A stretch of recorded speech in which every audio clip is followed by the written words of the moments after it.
अर्जुन की मृत्यु पर जोर जोर से क्यों हंसने लगी देवी गंगा। महाभारत का युद्ध जीतने में वासुदेव श्री कृष्ण की चतुराई और धनुर्धर अर्जुन के पराक्रम ने एक अहम भूमिका निभाई थी। यदि महाभारत के युद्ध में पांडवों की ओर से श्री कृष्ण और अर्जुन न लड़ रहे होते तो शायद पांडवों की जीत होना मुमकिन न था। लेकिन क्या आपको मालूम है कि महाभारत के युद्ध में मुख्य भूमिका निभाने वाले अर्जुन स्वर्ग यात्रा में जाने से पहले भी एक बार मर चुके थे। इसका मतलब है कि अर्जुन की अपने जीवन में 2 बार मृत्यु हो चुकी थी और उनकी मृत्यु के दौरान देवी गंगा जोर जोर से ठहाके लगाकर हंसने लगी।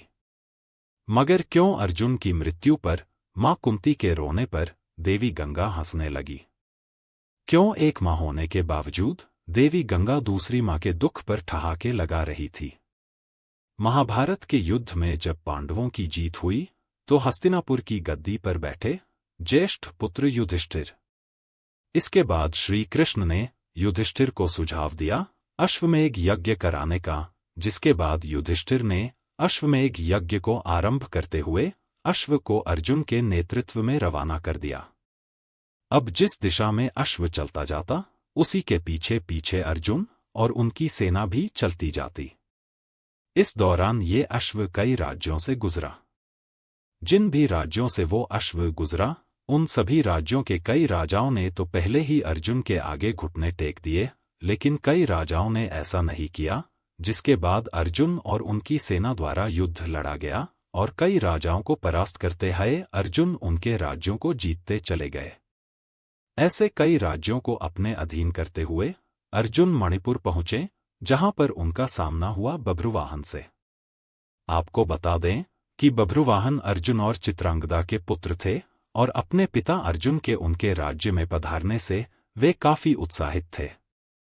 उन्होंने युद्ध के बारे में कुछ सोचा ही नहीं और अपने पिता अर्जुन के स्वागत के लिए वे राज्य की सीमा पर जा पहुंचे।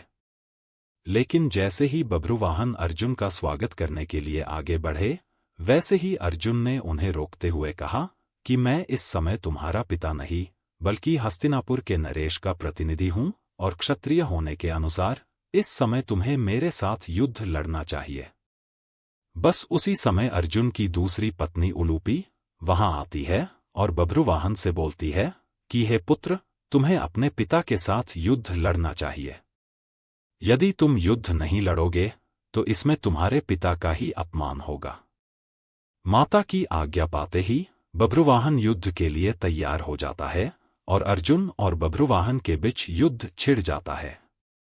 ये युद्ध काफी समय तक चलता है, मगर इस युद्ध का कोई परिणाम न निकलने के कारण बभ्रुवाहन कामाख्या देवी से प्राप्त दिव्य बाण का इस्तेमाल करते हुए अर्जुन पर प्रहार करता है, जिससे अर्जुन का सर धड़ से अलग हो जाता है और अर्जुन की मृत्यु हो जाती है।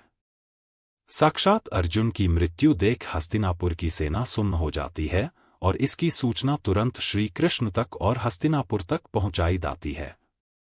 मणिपुर पहुंचकर श्री कृष्ण और माता कुंती अर्जुन को धरती पर पड़ा देखते हैं, जिसके बाद माता कुंती अर्जुन का सर अपनी गोद में रखकर फूट फूट कर रोने लगती है और बस इसी दौरान देवी गंगा अर्जुन की मृत्यु पर मुस्कुराने लगी और जब काफी देर तक माता कुंती रोती रही तो देवी गंगा माता कुंती से कहती है, हे कुंती, तुम व्यर्थ में रो रही हो क्योंकि तुम्हारे पुत्र अर्जुन को उसके कर्मों का फल मिला है।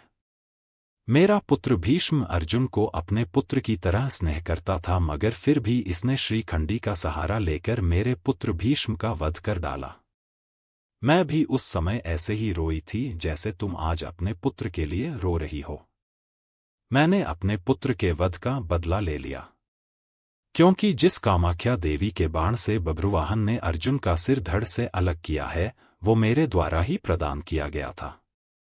देवी गंगा के शब्दों में बदले की भावना झलक रही थी और देवी गंगा की इस बदले की भावना को देखते हुए श्री कृष्ण हैरान हो गए और देवी गंगा से बोले, हे देवी, आप किस बदले की बात कर रही हैं?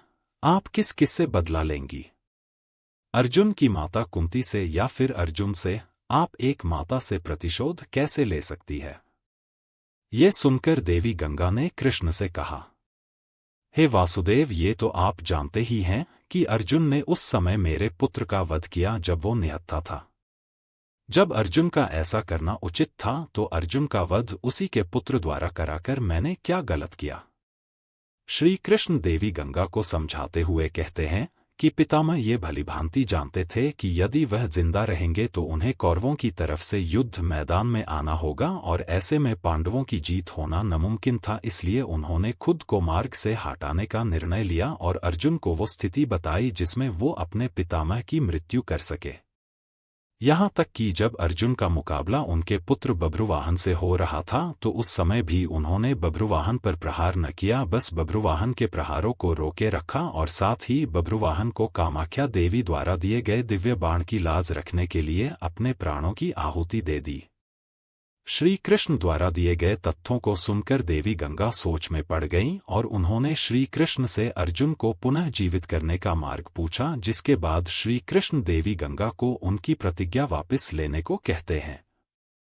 जिसके बाद देवी गंगा ने अपनी प्रतिज्ञा वापस ली और अर्जुन का सर धड़ से जोड़ दिया, मगर अब भी अर्जुन के प्राण वापस न आए थे, जिसके बाद श्री कृष्ण ने अर्जुन की दूसरी पत्नी से नागमणि लेकर अर्जुन को पुनः जीवित कर दिया। महाभारत में धर्म युद्ध को जीतने के लिए जिन योद्धाओं का मारना बेहद आवश्यक था उनमें से एक योद्धा थे भीष्म पितामह।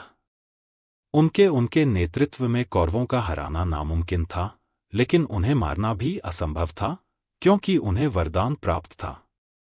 इसलिए श्री कृष्ण को एक षड्यंत्र रचना पड़ा। ऐसे में शिखंडी को युद्ध के मैदान में भीष्म के सामने उतारा गया, क्योंकि शिखंडी पूर्व जन्म में वही अम्बा थी जिसकी भीष्म से दुश्मनी थी।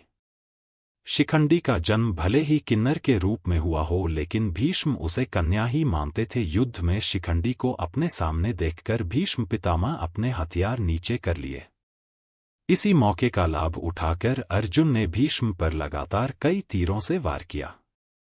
थोड़े ही समय में भीष्म रथ से गिर गए और बाणों की शृंखला पर लेट गए। यह देख मां गंगा को बहुत क्रोध आ गया।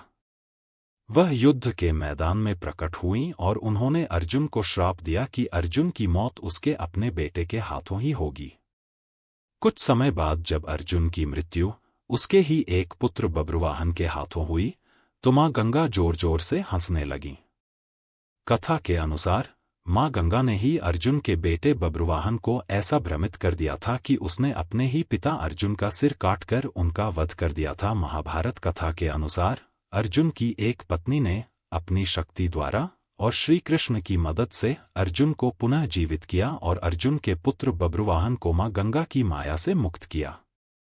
साथ ही श्री कृष्ण ने मां गंगा को शांत किया और उन्हें बताया कि भीष्म की मृत्यु होना धर्म की रक्षा के लिए बहुत ही आवश्यक था। दोस्तों, आपको ये कथा कैसी लगी? कृपया कमेंट करके जरूर बताएं। वीडियो पसंद आया हो तो लाइक करें और ऐसी ही कहानियों, कथाओं एवं जानकारियों को सुनने के लिए चैनल को सब्सक्राइब जरूर करें। वीडियो को अंत तक देखने के लिए आप सभी का बहुत बहुत आभार। धन्यवाद।